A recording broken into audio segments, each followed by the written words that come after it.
Hi students, my name is Padma Parpudi and I am the co-founder and director for Abhyaas Lawprep. So today I am going to discuss with you the analysis for the UCLAT that was conducted on 25th September. This is the first UCLAT for the 2023 CLAT exam.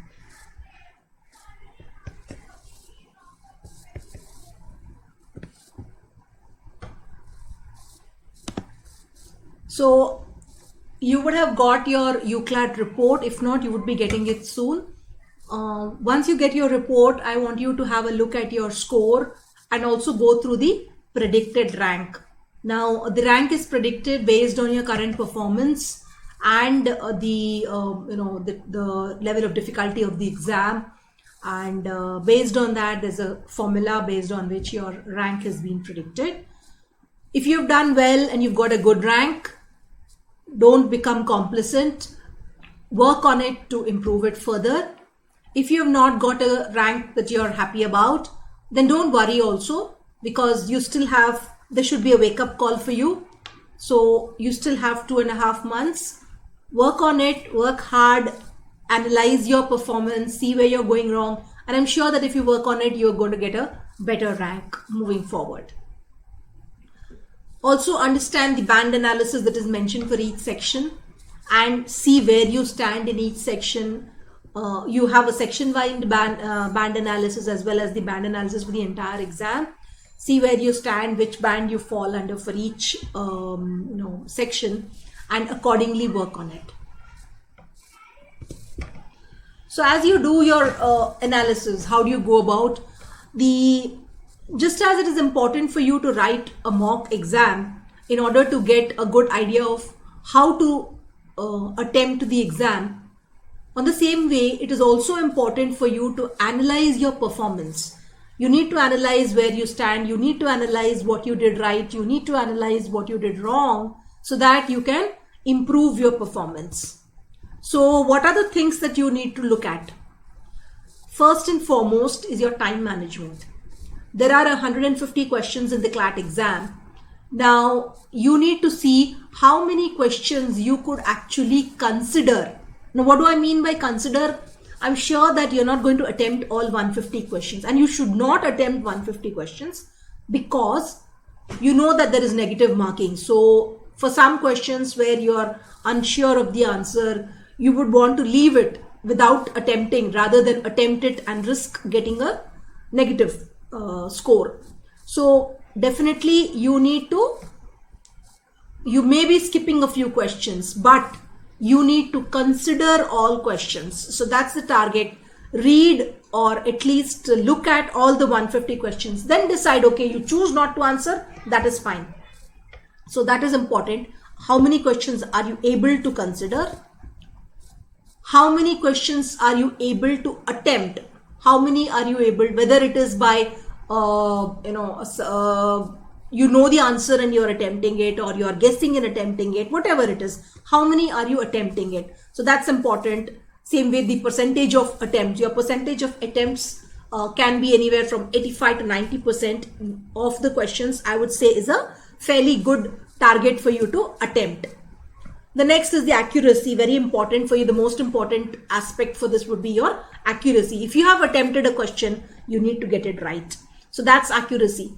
The number of right answers by the number of attempts that you have made. So that's the accuracy. So into 100 would be the percentage of accuracy. So here again, you need to have a high accuracy in order for you not to lose marks. Even let's say you make, out of 150 questions, you attempt 120 questions and of which you get only 100 right and you get 20 questions wrong, which means you lose another 5 marks. So you would get a score of 95.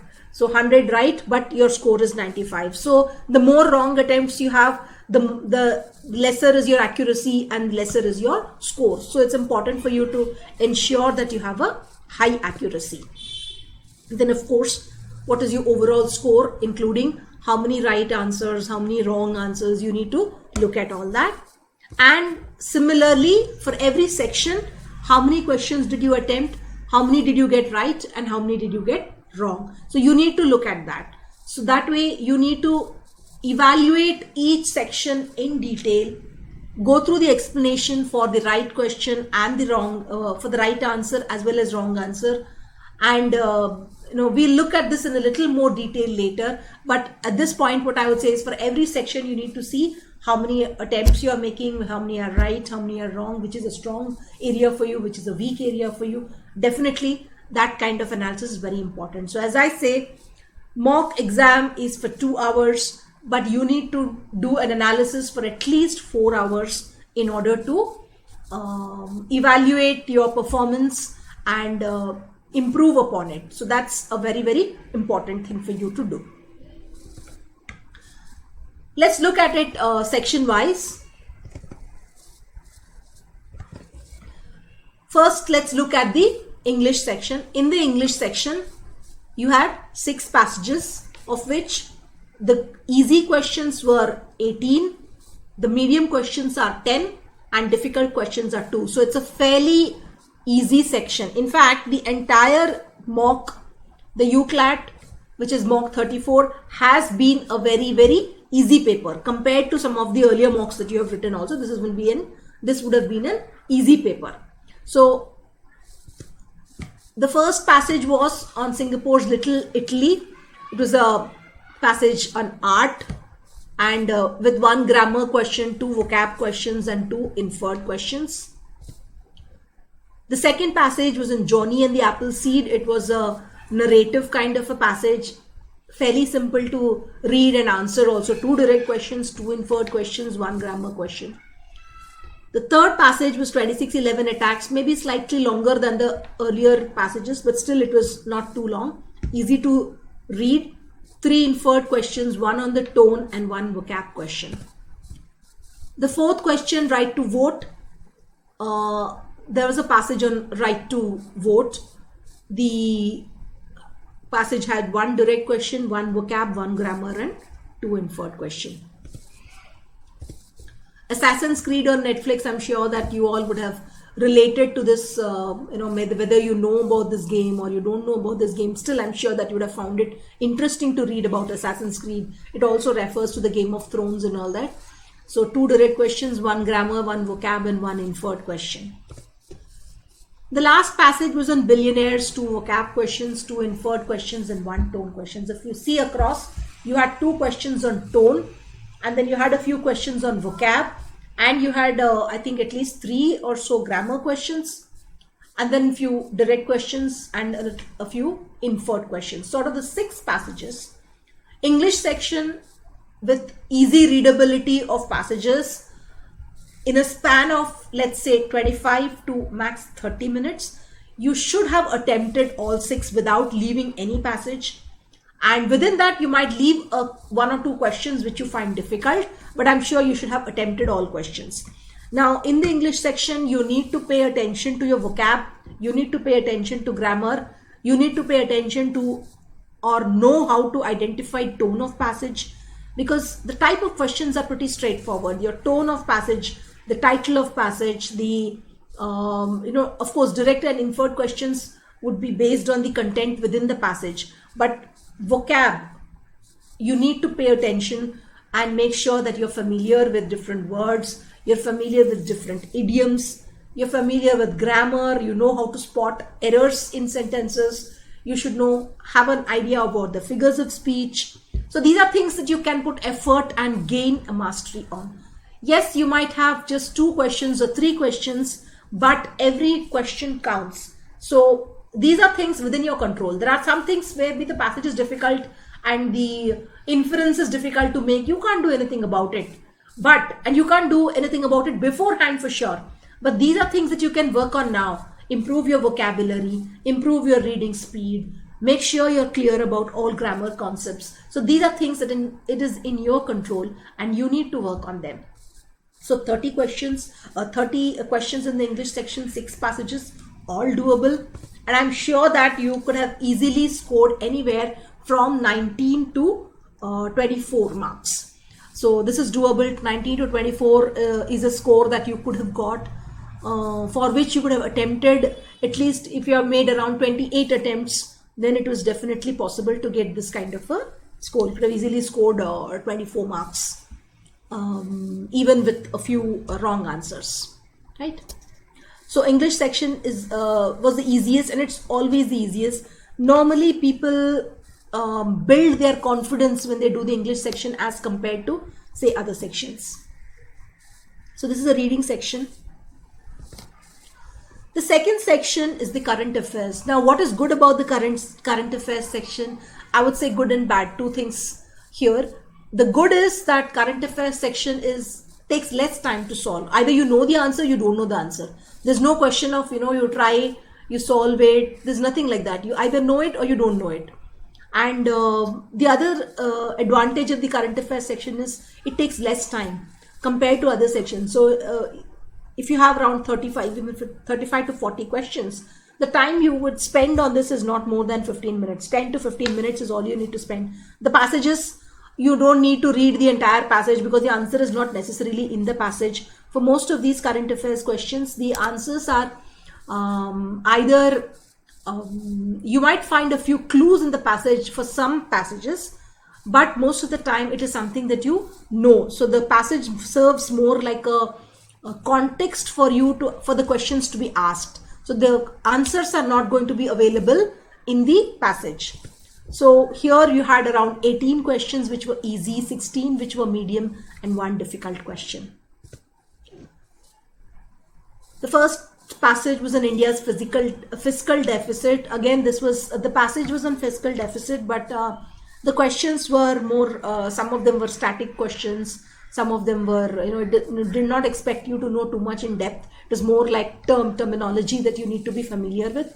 Commerce students should have found this a cakewalk. Others also, if they have been reading up business economy, got a good grip on the concepts, you'd have found this passage to be easy. Sports lovers would have enjoyed doing the French Open, the passage on the French Open. This is something which I'm sure that you would, in your preparation, one of the things that for most things that you need to work on is the different, every year there are some Grand Slams that happen. There are some, the cricket matches that happen. There are some, for every sport, there is a sequence or there is a time frame during which things happen. So you need to be familiar with those. And for all those events, if it's a French Open, you need to make sure that you know what is the origin of this, where does it take place, when does it take place, who won this year, who won last year, who won the first, who got the maximum number of awards. So these are some of these things which are static information that one needs to be aware of. So these are the kind of preparation that you need to do always. Refresh these whenever you read about the particular game in any news item. I'm sure that you're going to remember them. So this is something which is very, very important. So you should have been able to do this pretty easily. The other one was on defense, the India-Sri Lanka bilateral maritime exercise. So you have certain exercises with different countries. So these are things that you will need to the defense forces. Could be naval exercises, could be the air exercises. So you need to be aware of all these things. So this passage was in the India-Sri Lanka bilateral maritime exercise. Then you had one passage on the export preparedness index. Maybe this was not very familiar topic, but was in the news. So, and not all questions were directly related. There were some which were indirect questions that were there. So which could have been attempted even if you are not familiar with this. Some you could have guessed. So this again was something which was not too difficult to handle. The G7 summit and the BRI is definitely something that I would expect all students to know. You should have familiarity on these things. So this was again very, very easy. The President's Colors Award, incidentally, interestingly, some of the questions you could have found answers because there were clues in the passage itself. So if you're lucky, sometimes you find clues within the passage itself, maybe not the answer, but I'm sure that you would have something in the passage which would give you an inkling of what the answer could be. Birth anniversary of Gyanchand, if you see here, you had two passages on sports, two on business and commerce. So this Gyanchand is again another very important, relevant topic. the birth anniversary, the sports day. There were questions based on that. So this is something that you, if you have done, your preparation, you should be able to answer. So again, here out of 35 questions, with so many easy and medium questions, I'm sure that you could have got a good score of anywhere from 25 to 30 would be a good score. Because some of the questions were very easy. Here again, GK, if you know the answer, you get it right. If you don't know, you just leave it. So the scope for mistakes, yes, would be less if you are confident of what you know and what you don't know. So that's why it's important to not just know things, but it's important for you to realize, do you know the answer or are you guessing the answer? So that distinction should be very clear. So then only you will be able to have a good sense of the score and keep a good grip on the score. The third section, legal reasoning. Legal reasoning is a lengthy section compared to the other reading sections that you have, which is the English, legal reasoning and the logical reasoning. It's always a good idea to alternate the reading sections and the non-reading sections. That gives you a sort of a variety as you are, it takes out the tediousness or the tedium of the attempt of the entire exam. So legal reasoning again does not expect you to know the answers beforehand. It's not necessary that you know the topic before you read the passage, but having a good understanding by reading a lot of legal articles, if you have familiar with the concepts being discussed in the passage, then it will definitely help you, because you will be able to read the passage fast and answer it.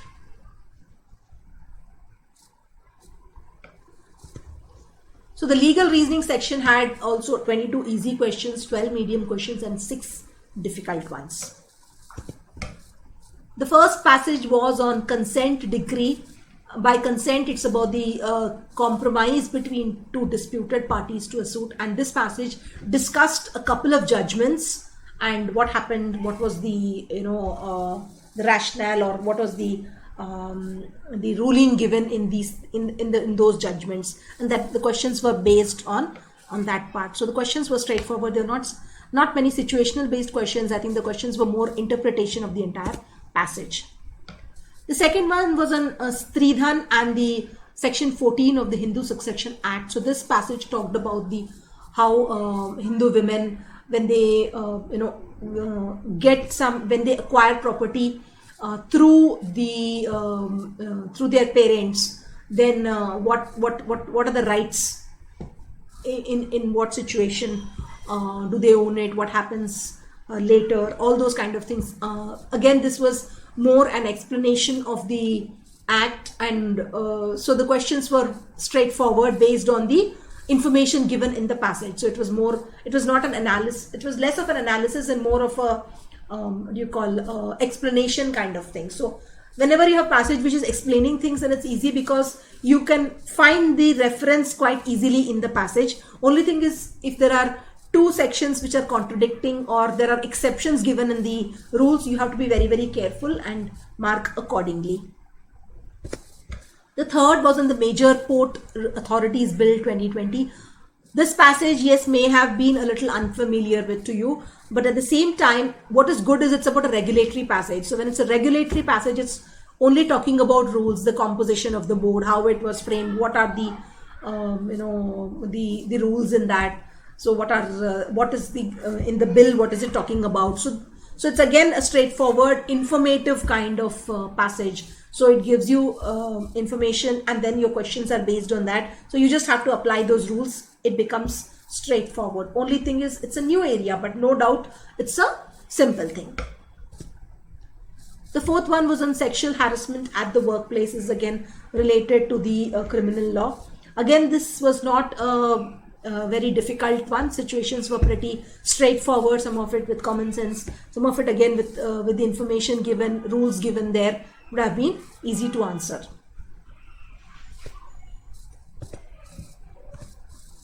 The next passage is in the trademark law. This is an interesting topic. It's a contemporary topic. It was more about the in the trademark relating to smell or scent marks or olfactory marks. That was the concept Yes, it is a new topic. No doubt it's a new topic, and maybe the passage did not look very readable or easy to read, but definitely the questions were straightforward because the questions were easy to read.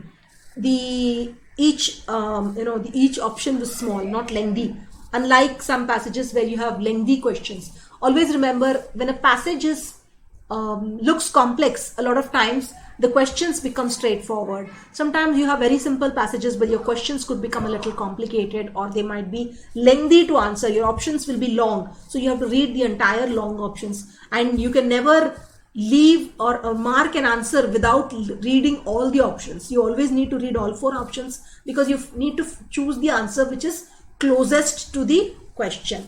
So definitely this one was easy because of the length.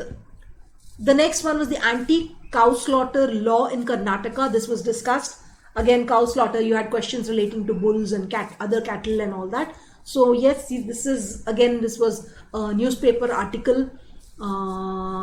So this was based on the policy. So you had again situations given in this. Freedom of speech, and about in the online media, about fake news, about social media, what people say, all that kind of thing. It's a contemporary topic again, but about the policy. So this is a lot of times in the news. Freedom of speech is a very, very important topic, and you can always see there would be in every mock, you would see something of this, some of this nature, something related to the freedom of speech. So again, the topic is familiar topic. The last one was in the right for democracy. This talked about situations in Poland, situations in the US and all that. But the questions were pretty straightforward. It's a short passage, if I remember correctly. So these 8 passages in legal reasoning. Now, in the English section, there was no scope to leave anything. You should attempt all. In the GK section, again, unless whether it's a question of, you need to consider all, whether you attempt or not is a different thing.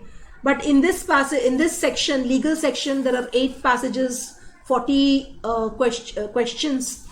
It may or may not be possible for some people to attempt all the passages. Now, in that kind of a situation, what would you do?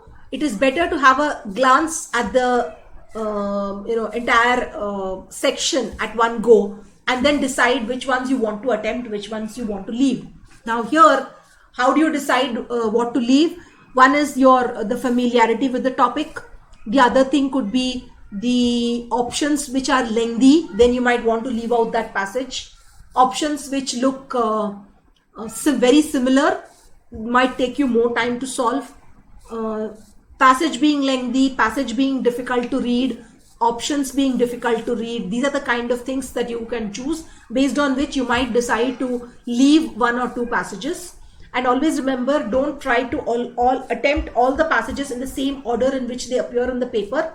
Sometimes the last passage might be a pretty easy passage. In fact, in this, the Fight for Democracy passage is pretty straightforward compared to some of the other passages, like say a trademark or an anti-cow slaughter law. So you would not want to leave out the last one. Have a look at the passages, a quick glance, and decide which ones to attempt, which ones you want to take up last. You may not decide to leave it right away, but you might decide to take it last. Finish the other ones, and then if time permits, come to this section. But always keep a tab on the time. For the legal section, you cannot afford to leave more than 40 minutes. So try and complete it within the 40 minutes. If you're not able to complete, just leave it, move on to the next section. So doing that, a good score of a 20 to 28 is fairly decent for the legal section. Coming to logical reasoning, there were 13 easy, 13 medium and 4 difficult questions. The first passage was on copper, how copper kills superbugs. Copper water stored in copper pots is good to read, to consume and all those kind of things. There was one passage on the pollution control. There was one passage on 2-generation approach, work for parents and education. I mean, something that provides work for parents and similarly education for children also. So, on that kind of thing. Then there was one passage on the gene editing of crops. That's the GM crops, basically. There was one on IPL and its impact on other forms of cricket. Challenges of UK's ethics advisor. If you see, 5 and 6 were easy to read kind of passages. compared to some of the earlier one. One good thing about the logical reasoning section is your passages are going to be short, because they are around 300 words is the passage size, compared to legal or an English where the passage size is 450 words. But only thing is, here the questions are going to be a little more complicated compared to English. English, you have very straightforward questions. Here the questions ask you to force you to think. So definitely you need to have a little more thinking capability. This requires practice. You need to solve a lot of questions which are about strengthening questions, weakening questions, strengthening or weakening, which is a strong argument, what are the assumption. So those type of questions you need to do a lot of practice. Once you have a grip on how to solve those questions, doing this becomes much more easier, and then you can choose which ones you want to do. If you cannot do all 6, then you should be, if you see maybe a pollution control or a gene editing, you might want to keep it to the end and do it only if you have time. You might want to do an IPL or the ethics thing earlier, gain confidence and do it faster so that you have more time for other passages. So in the logical reasoning section, score of 15 to 19 is something that is easily achievable. Here you had only 4 difficult questions, whereas in English you had only 2, and in legal also you had 6 out of, but there your number of questions itself was 40. So here having 4 difficult questions, I would say this section was a little medium compared to all the other sections. Now the last section was quantitative techniques. A lot of students avoid doing QT. I don't know why they do that, because a QT has about 15 marks, and this is again another section where you should not spend more than 10 to 15 minutes. But the beauty is in QT, if you know how to solve, you can get it right. There's no way you can go wrong unless you are careless or you make silly mistakes. So there's no question of understanding it wrong, thinking wrong. You can get it easily if you have a grip, but this comes with practice. So this is one area where you can practice outside. I mean, when you're studying, logical reasoning is not subject based or knowledge based. Your legal reasoning is also not knowledge based. English is not knowledge based, but definitely QT is knowledge based. So if you know how to solve, then you can definitely get these marks. So spend good amount of time learning the techniques, understanding how to solve these things, and I'm sure that you can improve your score easily. About 10 to 12 marks if you can get in this section, it would make all the difference. And every 0.25 counts. So don't give up this section without an attempt.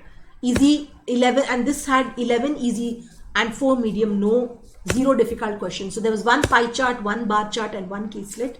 All of them pretty straightforward, based on percentages.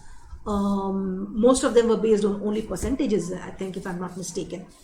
So here a good score of a 9 to 12 is would make a lot of difference. It would boost your confidence such a lot. So please, if you have not done it, do it now. Understand where you could have got the marks. So now coming to how you should analyze your mock question by question. For what do you need to do? First step, when you are trying to solve this, you have done the exam, maybe you did it the previous day, maybe you did the same day, and you're doing the analysis on the same day. Whenever you're doing the analysis, first step, try to solve the question again. Take one passage at a time or one section at a time. Try solving without the pressure of time. This time you don't have the clock ticking, so to say. Try solving it. Get a sense of, if you had time, could you solve this question or not? That tells you whether you know the technique to solve, whether you have understood the concept, whether you know how to solve this question. Okay, if you know how to solve this question, then it's a question of doing it fast and doing it even within stress. That's a different thing that you need to work on. But if you don't know the concept itself, that means you have to go back to the drawing board, learn how to do it, go back to the knowledge pack, open the topic, the relevant topic, try redoing more questions of that type till you understand how to do it. So that's very, very important. Try solving it without the pressure of time. Then look for the, once you check your answer, whether it's right or wrong, whether it is right or whether it is wrong, in either case, please check the explanation of the answer and try to see whether it is same as what you thought or is it something different. Because it's not, if you got it right by fluke, by accident, it's okay as far as your score is concerned, but there's no guarantee that you will get a similar question right the next time. Whereas if you have got it right with a different reasoning, then it's not, you cannot be complacent that you will get it right again another time. So it's very, very important that you understand the rationale before regarding why a particular option is the correct answer. So it's very important whether you get it right, whether you get it wrong, please go back and check the explanation. Now identify within a section, identify what is your strong areas and what is your weak area. It could be the type of question, it could be the let's say if it's English, whether you're getting vocab questions right or wrong, grammar questions right or wrong, title questions right or wrong, tone questions, or if it is let's say a logical reasoning, then whether it is the main central idea of the passage type of a question, or is it strong, what is strengthening the argument, or what is the assumption behind, which type of question are you getting right, which type you're getting wrong. That will tell you. Again, go back and you know that this type of question you will get it right. So you know that in the exam you need to attempt those kind of questions. This helps you identify which questions to attempt, which questions to leave. If you are consistently getting wrong in a particular type of question, then you need to go back and practice more of those questions, or at least go back, learn the technique for answering those type of questions. So you have checked for every question you do individually. Then you also need to look at within a section, compare types of questions where you're going right or wrong. And then of course, at a section level, across sections also you need to see which is the strong areas and weak areas. That will help you prepare your plan of action, whether it is how much time you want to spend or working on each section. That means preparing in each section or doing practice in each section. Also, how much time you need to spend or which questions to actually attempt in the exam. There are two different aspects. But here, right now, once you have identified what is more important is to prepare your plan of action to improve on those areas. Strong areas, do a little practice and hone that so that you can be more sure. And for weak areas, understand the concepts, try and learn the technique and work on it so that you know how to do it. QT, if you have not done anything, please go back and learn how to do it. Similarly, LR, if you have not been attempting, do. And if you're not able to get in current affairs, then definitely you need to put a lot of effort. Which area you are not able to do, please go back, do a lot more research, make your notes, ensure that you have a grip on what to work on. First prepare that plan of action and then go ahead and read the news boards, read news articles, refer to your notes, keep doing it regularly, go back and read the concepts behind the or the static information behind each area. Only if you do that, you will be able to answer, because you cannot predict what questions will come. But at the same time, you know the areas that they are there, the buckets are there. See what are the strong buckets, see which area you need to do a lot more work on. Some things you may like and do it. Some things you don't like, you still need to do it, but please do it. So once you prepare your plan of action and work on it, I'm sure that you will see a huge improvement in your score. So all the best for the next coming up mocks. I'm sure that you will see an increase in your scores if you do the analysis in the right way and you use that information. All the best.